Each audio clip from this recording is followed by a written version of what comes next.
मित्रांनो, सगळ्यात पहिल्यांदा तुम्ही हा व्हिडिओ बघून घ्या.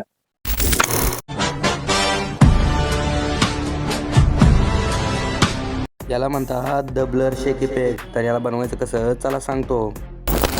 कॅपकटमध्ये तुमच्या क्लिप ॲड करून घ्या. व्हिडिओ इफेक्टमध्ये जाऊन शेक इफेक्ट ॲड करा आणि असं त्याला ॲडजस्ट करून घ्या. साईडचं त्याचं पार्ट आहे तो डिलीट करून घ्या. तिथे खाली तुम्हाला ऑब्जेक्ट म्हणून ऑप्शन दिसेल, त्याला ऑल व्हिडिओज करून टाका आणि मध्यभागी एक की फ्रेम द्या, एंडिंगला एक की द्या आणि स्टार्टिंगला एक की द्या. स्टार्टिंगच्या कीवर जाऊन स्पीड आणि इंटेन्सिटी 0 करून घ्या आणि एंडिंगच्या की फ्रेममध्ये जाऊन 0 करून घ्या. एवढं केल्यानंतर व्हिडिओ इफेक्टमध्ये जाऊन ब्लर हा इफेक्ट सर्च करा. ब्लर हा केल्यानंतर पहिल्या नंबरचा जो ब्लर आहे त्याला ॲड करून घ्या आणि असं व्यवस्थित ॲडजस्टमेंट इफेक्टला व्यवस्थित ॲडजस्टमेंट करून घ्या आणि त्याला ऑब्जेक्टमध्ये जाऊन ऑल व्हिडिओज असं करून घ्या. नंतर मध्यभागी जाऊन की द्या आणि एंडिंगला एक द्या आणि स्टार्टिंगला एक द्या. फर्स्ट कीला जाऊन ब्लर आहे त्याला 0 करून घ्या आणि एंडिंगचा पण 0 करून घ्या. तीच प्रोसेस सगळ्या क्लिपला करून टाका आणि व्हिडिओ रेडी आहे.